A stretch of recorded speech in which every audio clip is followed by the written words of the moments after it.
So you guys, we go back a minute, right? Cody and I have done some stuff together.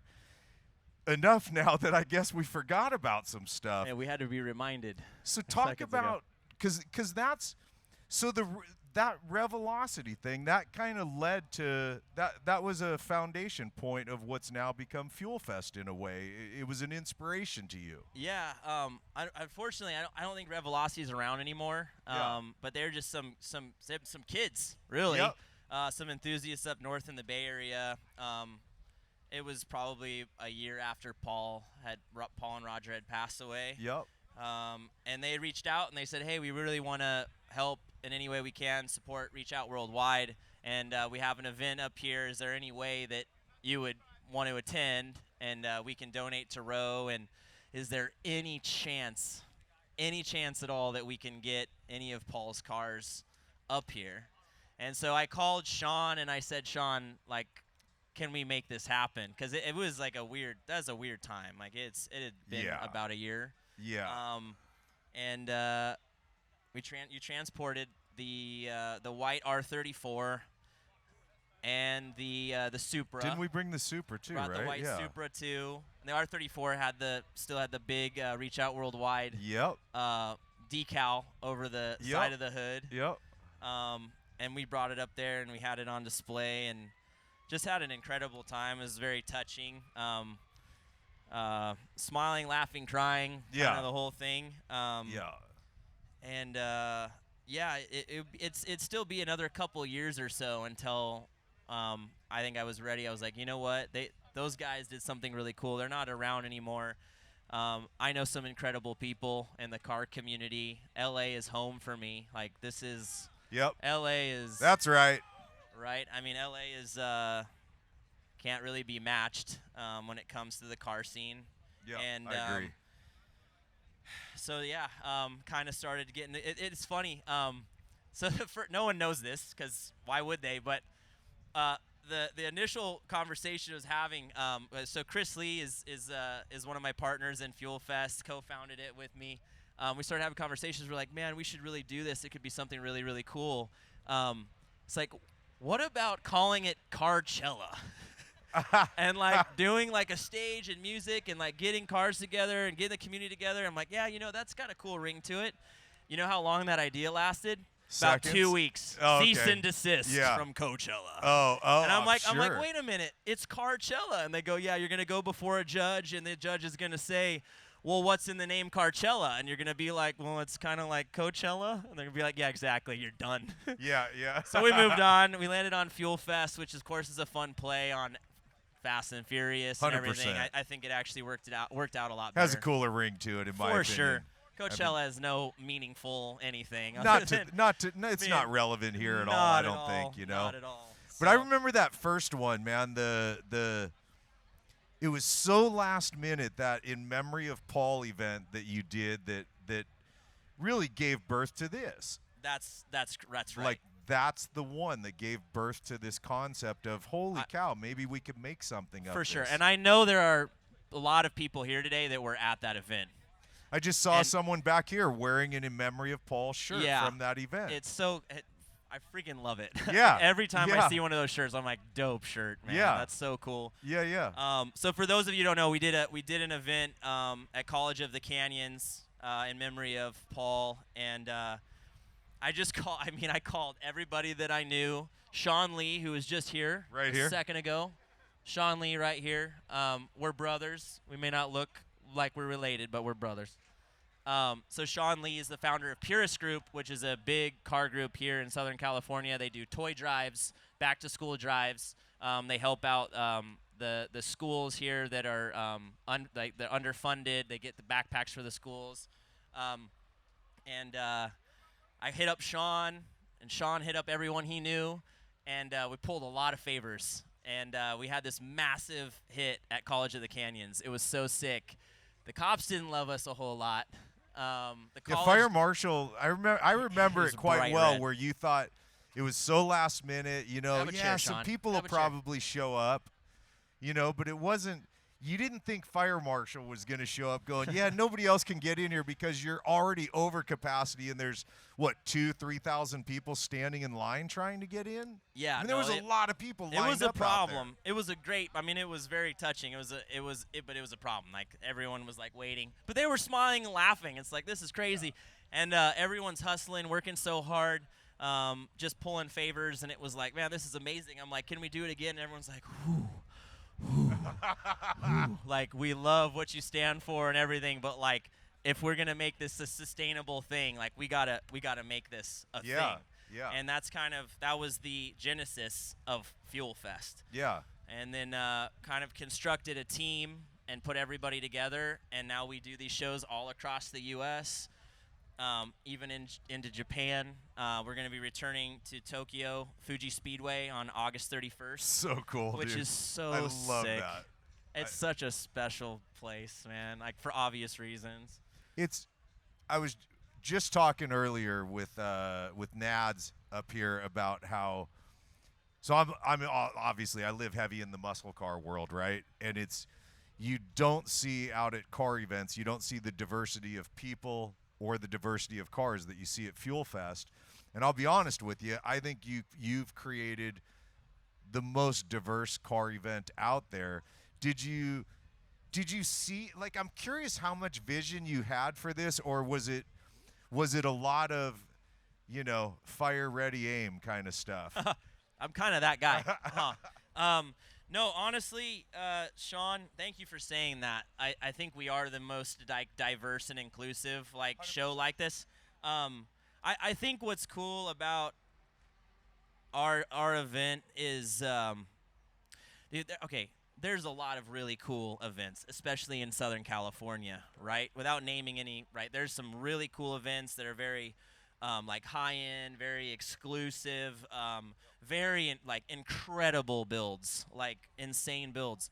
But that was never the vision for FuelFest, because I think FuelFest people enjoy cars, and they also enjoy the films. And I feel like a FuelFest is a representation of the people that enjoy that stuff. So it's we've got Paganis and Koenigsegg's over here. Yeah, exactly. And then we got the Civic Si over here somewhere. You know what I mean? And it's but it's so special to have that. But I've always been so connected to the starter car, right? That's where that started, and then the reasonably attainable car, right? When you hit your late 30s or 40s or 50s or whatever, that's that's next level over there. I mean, that's mansion money right there. Yeah, but I like the attainable cars, because that's the gateway. That's where you don't start over there.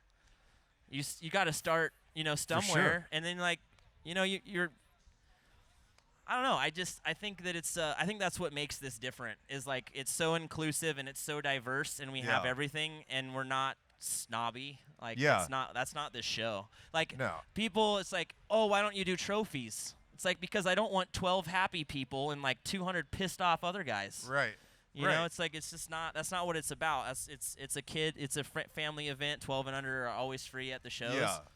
And I don't know. I guess I'm kind of just rolling now. Yeah, yeah. That's what's different about FuelFest for sure. Well, it's fun to see, as your friend and having been there in the first one, and a little support along the way, but really just sitting back and watching. Dude, I got to admit, it's just been, I mean, I've told you how many times I'm proud of you, proud of Randall, what you guys have, because, and you guys got to know this, right? Sometimes you have a concept for something, you go out and try to execute. You might even have the best of intent, money behind it, everything you should need, but it doesn't actually mean it's going to be successful. Success isn't always guaranteed, even with the best laid plans. And yet, I mean, here we are, right? What Cody and his crew have put together. Is this not one of the coolest car events out there? Right? Yeah, and I thank you all for that very much. It's crazy. I'm definitely in a unique position. I don't know what it is. I don't know why.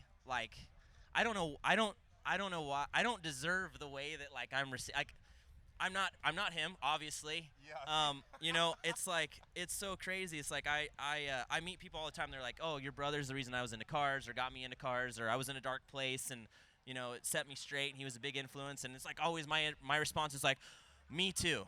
Like let's hug it out. And it's Yeah. like people don't understand. I'm 15 years younger. Yeah. Like I was the same parents, same parents. I was the accident, you know, and there's like 2 in between us. He was the old, you know, it's like it's crazy because when Fast started, like I didn't even have my driver's license yet. I was in 7th grade.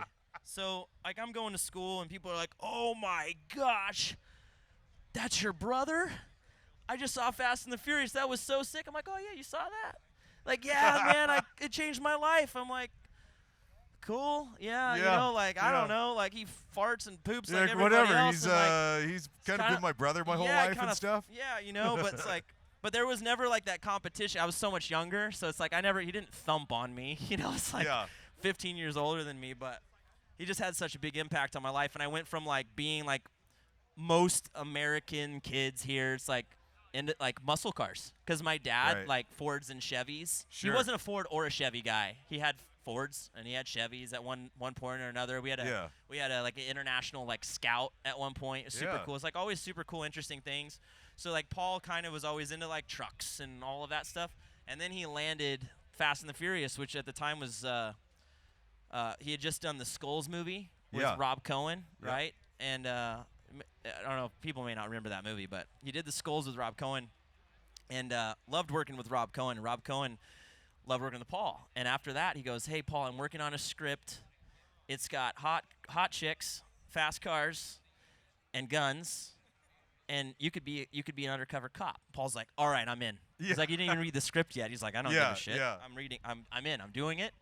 And then they started filming, and then they changed the running title to The Fast and the Furious, like just a few months before the movie came out. Yeah. And then Paul became an indoctrinated like tuner guy. Yeah. Like, Oh, yeah. Because he was like going, they were, you know, doing the research at night, you know, doing the things, and like getting into, you know, understanding that whole world, and then that changed kind of his trajectory with cars. Sure. And then sure. over time, he just learned to like appreciate them all. I mean, look at the Grot. I mean, it was the most eclectic. Like It was odd. It was- for yeah. and I mean odd in a good way. Like that Paul. So one of my favorite cars he had, because I love the muscle car stuff so much, is he had a really bitchin' '67 Nova that had been built for was it? year one. That's right. Oh yeah. the That car was gray sick. one. That car was super bitchin'. But then right next to that, an E36 and an E30, and next to that, an R34, and then a Porsche GT3 RS, and those old station wagons he had. Remember the Chevelle wagon. the Chevelle and the wagon, Nova yeah. wagon, his like surf wagon. Yeah. Those are correct. You know? Well, he's a surfer guy. I mean, he loves the ocean. He loves the people. You know, he loves his family, and you know, and he loves cars. And, Yeah. and, Yeah. he has a lot of attributes in life that we can learn from, and once you learn that, it carries on to all the kids out there, and Yeah. carry that attribute forever. That's why this friendship we had, we would probably never met wasn't for Paul, and especially me and him. Right. And now we turn that energy into something so positive. And Yeah. I mean, it was very negative, but now we look at it as something so positive now. And it wasn't for him, we will not have all of you guys here today. And look at the younger generation where effecting, tell them to do the right thing, and you know, and continue to grow each other, our friendship to a different level. You know. Yeah. Yep. So, yeah. So I'm just like I got people picking on his DNA, pulling his hair, trying to clone him now. So I'm curious, Cody. You've grown FuelFest to this point. You've got 6 events domestically this year. You've got 1 or 2 international. Do you actually not do you? I know you better than that. What are your plans for the future of FuelFest? You know, putting on even if I mean this is a 7-hour event, you know, and like sometimes it's like, yo, like, why isn't it all weekend, you know? But it's hard. It's so hard because this is not. That's sick. That's great, man. I love that. What was that, R34? Yeah, that's cool. That's great. Love it. Yeah, no, yeah. So there's always this conversations like, why don't you make this a 2-day event and all of that stuff. I think that would be awesome. It's just this is FuelFest, so 99% of the cars at FuelFest are privately owned vehicles. Yeah. You know, and again, back to the whole like how we're not we're not snooty. You know, like there's a little bit of everything. Some of these cars are daily driven cars, so it's like, how do you? If anyone has any ideas on how to do that, I would love to know. But it's like it's people come in, they load their cars in, they're here all day, and it's like they got to go home. So it's like, how do I turn this into a 2-day thing? Yeah. This is not an expo. Yeah. You know what I'm saying? Yeah. It's not like I have all of these manufacturers here Yeah. that have a bunch of demo cars. Yeah. Because this is a show that like caters to the aftermarket. So these are all modified cars that are privately owned. So like that is a dream. It's just finding that balance too. It's like we try different artists and stuff on the stage, and it's like how many people are here for the cars versus it's hard. It's very difficult to like put the two together. Yeah. And it's hard. Like it's like we're constantly. Sometimes it's a swing and a miss. You know, sometimes like the artist, it's like, oh shoot. Like I don't know. You guys have been crushing those since you've done this. That's the thing that keeps standing out to me, Cody. Is that, I mean, you got what 12,000 people sold out here. You got somewhere around 800 cars. Is it 16,000? Getting old, I can't count anymore, man. But yeah, so I guess I'm curious, and everybody else probably is, and I'll bet you're just as curious to see where does this go. This is only, I mean, obviously you had an interruption with COVID. Huge interruption. I mean, yeah, that was awful for all of us, right? Yeah. It didn't matter what you did. Like that sucked. We had just kind of started rolling, right? Well, we had done Angel Stadium. I don't know if anyone was there. I was there. I know you were there. People back over here were there. Angel Stadium, and we had like a river. We got totally rained out. Totally rained out. But right. We still had like 7,000 people in the rain in SoCal. Oh yeah. Like, people don't go outside. No, in the rain no. here. It was. I thought for sure it was about to just be a dead event. It was like special in that way. Yeah. Because everyone was just like soaking wet, but like smiling. Yeah. It's like, you look miserable. Yeah, but I'm having a good time. Yeah. And it's like we had like some other crazy multi-million-dollar cars out there in the rain. That's right. It's like those owners don't. That usually event was do really kind of a kick-ass. That was I think that's probably what gave you a concept of, oh, this could really actually become a viable business. Yep. And then we immediately did something that was psycho, and we went to the UK. Yeah. That was August of 2019. We did an event in the UK. There are huge gearheads over there, right? And we had an awesome event. And then we had sick plans for 2020, and then COVID like rearranged everything, and we had to let some people go, and we're just like, I don't know if we're gonna, I don't know that we'll come out the other end. Like I don't know how this is gonna work. I don't know if we're gonna be able to do live events. Like I don't know what's going on. And then we got so lucky. So 4 years ago, it was 2021.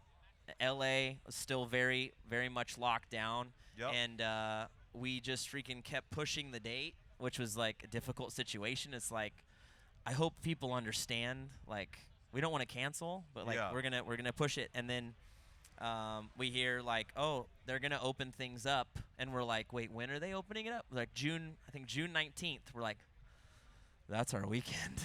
Like that's the weekend that we currently have. It was like the gates had opened and everybody came out. They had been locked up. They couldn't do anything like that for forever. Yeah. And like we came out swinging because we had that date. Everyone was out here. It was just like open air. Everyone was like, forget, it was like throwing the mask in the trash. Oh yeah. And it was just so epic, and it was such a cool way to like rise from the ashes of all of that, and it's just been nonstop ever since. Yeah. Well, I don't know the schedule of things, what we're supposed to do. I'm sure you're supposed to probably be running off to another thing, right? About 6 more minutes. Do we have 6 more minutes? Okay, cool. I'm not at a loss for words, that's for sure. Cody definitely isn't at a loss. So So let's go off FuelFest subject for a second, because we got to do an epic trip a few years ago. Oh. By the way, we're going back in 2 weeks. I'm so bummed you're not going to be with us. I've got to go back. So you guys, we're friends with this group in Germany called Chrome Cars. Chrome Cars is hardcore car people, owns lots of movie cars and stuff. They also own lots of retired race cars. Why don't you like just get the G-rated stuff that we're allowed to talk about here? Because So- I could end it with the not G-rated These guys stuff. are great. They're East Germans. Like, I had been to Germany before. I'd never been to, like, East Germany. Yeah. Right? It's got a totally different, like, feel and vibe to it. But Yeah. they do. They Chrome Cars, if you go on Instagram, like, they've just got the sickest collection of cars, and they just like to have fun. We went out there. Your brother Yep. also was Yep. with us. And we got, they're just like, hey, here's the keys to this. Here's the keys to that. And we end up going to the Nürburgring, the Grand Prix, the Grand Prix course. Yep. And they're like, hey, you want to take out this Porsche Cup car? Yeah. I go, I'm terrified. I'm like, yeah, Yeah, I do. yeah, I do. yeah. Like, win in Germany, I Yeah, guess. yeah. And, like, hopped in the car, and here I am doing laps at the Nürburgring Grand Prix. Like, and it was like a gentleman's, like, day or whatever. And so there was, like, all these, like, heritage era multi-million-dollar cars. And it's like, Absolutely. it's like, after you. Like, Yep. why don't you go on? Yep, Like, yep. bye. Like, I don't want to send this thing, like, in How anybody. about launching cars out at the shut down airstrip? Oh my Right? gosh, how could I forget? we had your CUDA. The CUDA. We had the GT2 RS. Yep. That was was so like, fun, we were all wasn't it? laughing like a bunch of little girls, dude. That was hilarious. That Such thing a was great trip, so man. I'm fast. so bummed you're not. You know, there's not a competing event in the slightest, but there's an event that happens in Poland called Ultrace. And so the Chrome Cars guys are bringing us over. My buddy Chris has his car, Vicious Mustang. Right now, it's in France. It just landed there recently, Vicious headed over is to in- Germany. Okay. It's going to be on display at Ultrace, and we're hoping to get clearance to drive it around the ring.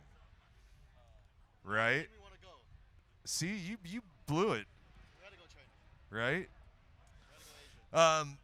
So I'm curious. I'll bet some of you guys have got to have a question for Cody. So I'm gonna pick one of you. Give me a clue if you have a question for Cody. No, nobody has a question. Like, do like in school. Raise your friggin' hand, right? You got, no, not a can I get an autograph? Like an actual question. Like, is there something from Cody Walker you're curious about? Okay, what are you curious about? Here you go. Here's your mic.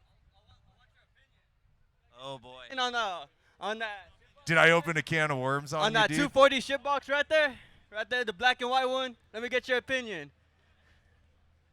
Hey, it looks good from over here, bro. Hey, from far, huh? Hard You to can't give an see the zip opinion when you ties. haven't driven a car. I see this guy looks like he's serious with a question. What's your question? Yeah. I saw you raising your hand. Come on up front, dude. Hope you don't mind me opening this up. No, it's all good. I mean, they're all sitting around watching us. You should get to ask a question or two. What's up? Do you think that you could introduce drag racing in your next event? On a drag Drag strip? racing here? Yeah. Yeah, so our first, if you recall, I don't know if you're here. The first year we were here, we were over there on that side. We did have the quarter mile going.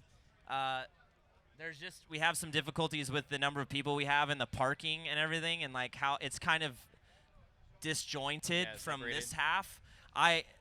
I feel you though. Like we really, that's what really brought us here initially. We're like, dude, drag, drift, the whole thing is here.